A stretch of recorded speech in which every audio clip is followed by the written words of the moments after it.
البقرہ کی آیت نمبر 275 میں ربا یعنی سود کی حرمت کا بیان ہے۔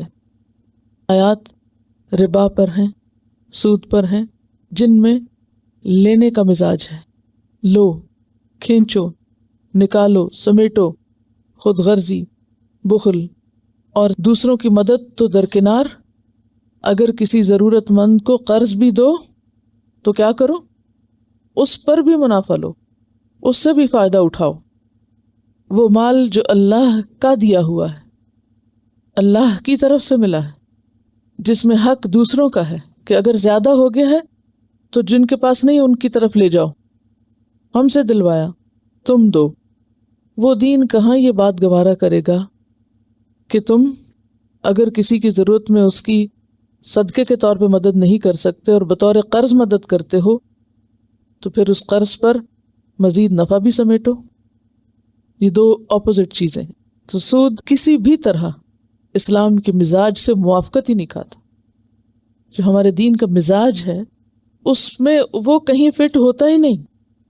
تو اس لیے مالی معاملات کے اختتام پر سود کی بات کی گئی، اور آج کی آیات انشاءاللہ ہم ذرا تفصیل سے پڑھیں گے۔ الذین یأکلون الربا لا یقومون الا کما یقوم الذی یتخبطہ الشیطان من المس ذلک بأنہم قالوا انما البیع مثل الربا وأحل اللہ البیع وحرم الربا فمن جاءہ موعظۃ من ربہ فانتہی فلہ ما سلف وامرہ الی اللہ ومن عاد فاولئک اصحاب النار ہم فیہا خالدون۔ ربا کا لفظی معنی ہوتا ہے بڑھنا، زیادہ ہونا، اور اصطلاح میں ربا سے مراد وہ معین یا فکسڈ اضافہ ہے جو فکسڈ ریٹ کے مطابق اصل رقم سے زیادہ لیا جاتا ہے، یعنی وہ معین اضافہ یا فکسڈ ریٹ جو ایک قرض دینے والا اپنے مقروض سے اپنی اصل رقم پر وصول کرتا ہے، اسی اضافے کا نام ربا ہے، یعنی بڑھی ہوئی رقم۔ حدیث میں آتا ہے کل قرض جر نفعا فہو ربا، ہر وہ قرض جو نفع کھینچ لائے وہ ربا ہے، یعنی ہر وہ اضافہ جو واجب الادا رقم پر ادا کیا جائے اور اس اضافے کے مقابلے میں کوئی محنت، مہارت، ساز و سامان یا رزق، خطرہ نہ ہو۔ کرائے پر دی ہوئی چیز پر نفع حاصل کرنا یا کرایہ وصول کرنا ربا نہیں ہوتا، کیونکہ اس میں رزق موجود ہے، اس میں صرف مال نہیں ہوتا، چیز بھی موجود ہوتی ہے، اور اس چیز کو نقصان بھی ہو سکتا ہے، جبکہ ربا میں نقصان کا اندیشہ نہیں ہوتا اور صرف مال پر یا روپے پر ہی اضافہ ہوتا ہے۔ تو یہاں پر ربا کی حرمت کے بارے میں پہلے تو ذہن کو تیار کیا گیا، اور قیامت کے دن ربا کھانے والے یا ربا لینے والے کی جو حالت ہوگی اس کی طرف اشارہ کیا گیا کہ وہ ایک مجنون یا جنون زدہ شخص ہوگا کہ جو ایک دیوانگی کی حالت میں اٹھے گا۔ اس کے علاوہ احادیث سے بھی ربا کی حرمت کے بارے میں بہت سی چیزیں ہمیں معلوم ہوتی ہیں۔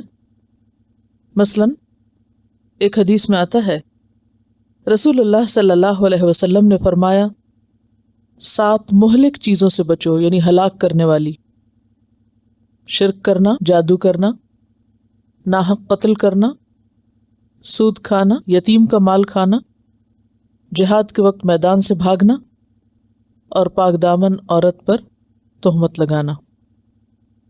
یہ 7 کام ایسے ہیں کہ جو انسان کی ہلاکت کا سبب بنے گی۔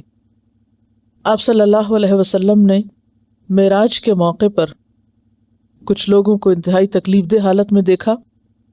فرمایا معراج کی رات میرا گزر ایک قوم پر ہوا جن کے پیٹ گھڑوں کی مانند تھے، اور ان پیٹوں میں سانپ بھرے ہوئے تھے جو باہر سے نظر آ رہے تھے۔ میں نے کہا جبریل یہ کون لوگ ہیں؟ تو جبریل نے کہا کہ یہ سود خوار ہیں۔ اسی روایت میں ایک اور جگہ پر آتا ہے کہ میں اور جبریل ایک سرخ رنگ کی نہر پر پہنچے، اور یہ روایت بخاری کی ہے کہ میں اور جبریل سرخ رنگ کی ایک نہر پر پہنچے جس کا پانی خون کی طرح سرخ تھا۔ میں نے دیکھا کہ اس میں کچھ لوگ ہیں، وہ مشکل سے کنارے تک آتے ہیں، کنارے پر ایک فرشتہ بہت سے پتھر لیے بیٹھا ہے، وہ ان کا منہ پھاڑ کر ایک پتھر منہ میں اتارتا ہے، وہ پھر بھاگتے ہیں، پھر یہی ہوتا ہے۔ پوچھا تو معلوم ہوا کہ خون کی نہر میں قید کیا ہوا شخص سود خوار ہے۔ یہ صحیح بخاری کی روایت ہے۔ آپ صلی اللہ علیہ وسلم نے یہ بھی فرمایا کہ سود کے گناہ کے 70 حصے ہیں، یعنی سود کا گناہ ایک گناہ نہیں، اسے اگر 70 حصوں میں بانٹا جائے تو معمولی حصہ یہ ہے کہ کوئی شخص اپنی ماں سے جمع کرے، یعنی ماں کے ساتھ زنا کرنا جو ہے وہ اس گناہ کا ایک حصہ ہے، یعنی اس کا ایک حصہ اتنا بڑا گناہ ہے۔ یہ ابن ماجہ کی روایت ہے۔ مسند احمد کی روایت میں آتا ہے کہ سود کا 1 درہم جسے انسان جان بوجھ کے کھائے، یعنی سود لے، 36 دفعہ زنا کرنے سے زیادہ گناہ رکھتا ہے، یعنی بڑے بڑے کبیرہ گناہوں میں بھی بہت بڑا گناہ ہے۔ اس کے علاوہ بھی بہت سی احادیث ہیں جن میں اس کبیرہ گناہ کی جو شدت ہے اور جو آپ صلی اللہ علیہ وسلم نے اس کی قباحتوں کے بارے میں ہمیں بتایا ہے وہ بہت ہی واضح ہے، جس میں کسی قسم کے کوئی شک و شبے کی گنجائش نہیں۔ قرآن پاک میں اس شخص کا انجام اور حال بیان کیا گیا ہے، اور جیسے کہ قرآن پاک کی آیت سے بھی اس آیت کے اختتام پر پتہ چل رہا ہے کہ اولئک اصحاب النار ہم فیہا خالدون، تو احادیث سے بھی پتہ چلتا ہے کہ ایسا شخص جو سود کے معاملے میں انوالو ہے جنت میں نہ جا سکے گا۔ اور پھر ساتھ ہی یہ بتایا گیا کہ ان کی اس حالت کی وجہ کیا ہے، ذالک بانہم قالوا انما البیع مثل الربا، کیونکہ ان کا کہنا یہ ہے کہ تجارت سود کی طرح ہے، یعنی دونوں کو وہ برابر قرار دیتے ہیں، حالانکہ دونوں میں بہت بڑا فرق ہے۔ احل اللہ البیع وحرم الربا، اللہ نے بیع کو حلال اور ربا کو حرام قرار دیا، اور سود کی حرمت میں 7 آیات ہیں قرآن پاک کی، 40 احادیث ہیں، اور اجماع امت سے بھی اس کی حرمت ثابت ہے، یعنی کوئی شک و شبہ کی بات ہی نہیں۔ اور خاص طور پر جس کے لیے قرآن میں واضح نص یعنی ٹیکسٹ موجود ہو کہ حرم الربا، ربا حرام ہے، تو پھر اس کو کسی بھی طریقے سے حلال نہیں کیا جا سکتا۔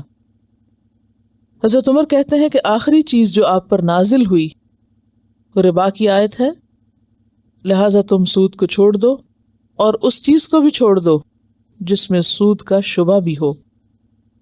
اور یہ جو فرمایا کہ احل اللہ البیع وحرم الربا، تو دونوں میں چونکہ بہت بڑا فرق ہے، اس لیے اللہ نے ایک کو حلال اور دوسرے کو حرام قرار دیا۔ اب مختصراً دیکھتے ہیں کہ یہ فرق کیا ہے۔ پہلی بات تو یہ ہے کہ تجارت میں انسان کی محنت بھی لگتی ہے اور پیسہ بھی لگتا ہے، یعنی محنت اور سرمایہ دونوں موجود ہیں۔ سود میں صرف سرمایہ لگتا ہے، محنت نہیں لگتی۔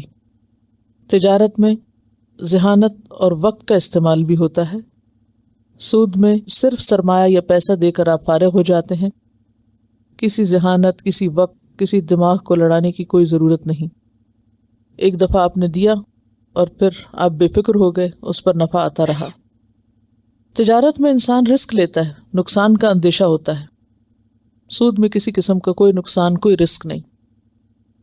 تجارت میں منافع کی مقدار مقرر نہیں ہوتی، فکس نہیں ہوتا، یہ بہت بڑا فرق ہے، جبکہ سود میں منافع فکس ہوتا ہے، اور فکسڈ پروفٹ ہی دراصل سود بن جاتا ہے۔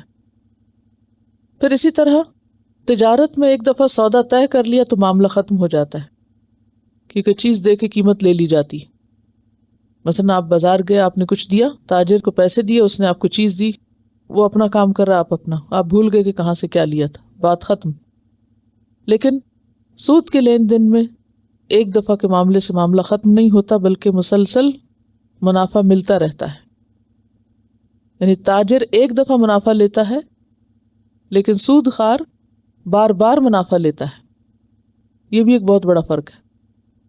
مثلا آپ نے جوتا خریدا، اس پر دکاندار نے پروفٹ لے لیا، بات ختم ہو گئی، لیکن سود خوار نے ایک دفعہ اپنے پیسے دے دیا اور پھر وہ ہر مہینے یا ہر سال یا ہر مقررہ مدت کے ساتھ مسلسل نفع جو ہے وہ لیتا چلا جاتا ہے۔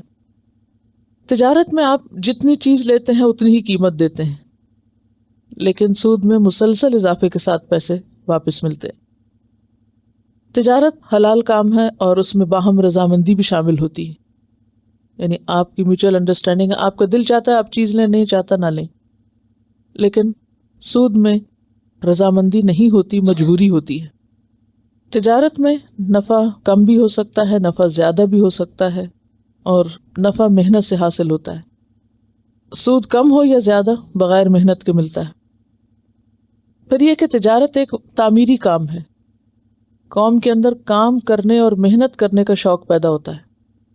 ایک فزیکل ایکٹیویٹی بھی ہوتی ہے، ایک مینٹل ایکٹیویٹی ہوتی ہے، اور انسان کی ایک مشغولیت بھی ہوتی ہے۔